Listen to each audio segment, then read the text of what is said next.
بسم اللہ الرحمن الرحیم۔ جنگ جمل میں فتح پانے کے بعد جب حضرت علی علیہ السلام بصرہ میں داخل ہوئے تو علاء بن زیاد کے گھر تشریف لے گئے، جو کہ حضرت علی کے اصحاب میں شمار ہوتے تھے۔ اس کا گھر بہت عالی شان تھا۔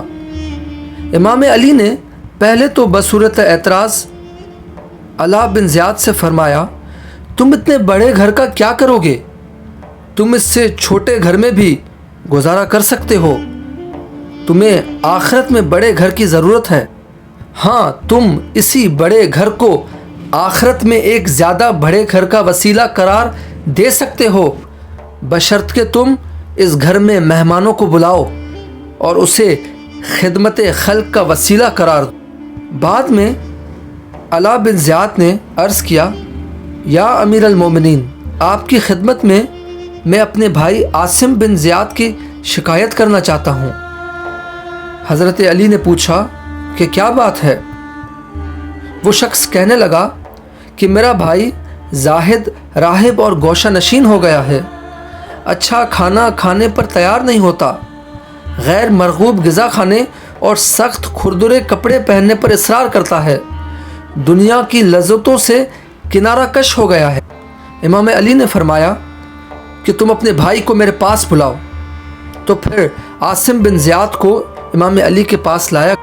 حضرت علی نے اسے سرزنش کی اور فرمایا، اے اپنی جان کے دشمن، کیا تجھے شیطان نے فریب دیا ہے؟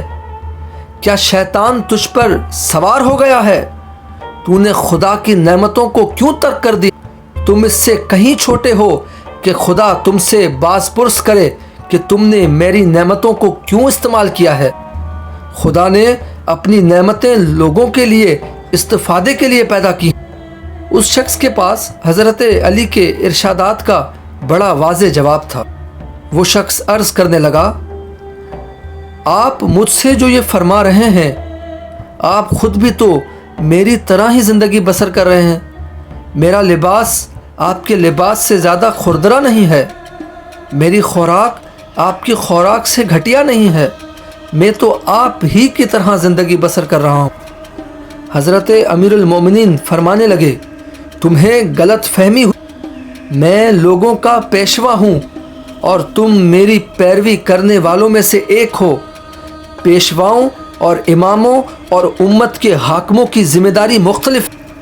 خدا نے عادل حاکموں پر یہ بات واجب قرار دی ہے کہ وہ سب سے نچلی سطح کے لوگوں کی طرح زندگی اپنائیں، چونکہ ان لوگوں کی نگاہیں جو افلاس میں جی رہے ہوتے ہیں ہم پر لگی رہتی ہیں، اس لیے ہم حاکموں کو چاہیے کہ عوام کے ساتھ ہمدردی کریں اور ان کی تسکین کا باعث بنیں، ان کی روحانی مدد کریں، بلا شبہ جس حد تک ممکن ہو ان کی مالی مدد کریں اور ان کی مادی مدد کریں، لیکن بعض اوقات مادی امداد ممکن نہیں ہوتی تو اس موقع پر ان کی روحانی مدد کرنی چاہیے ہمیں۔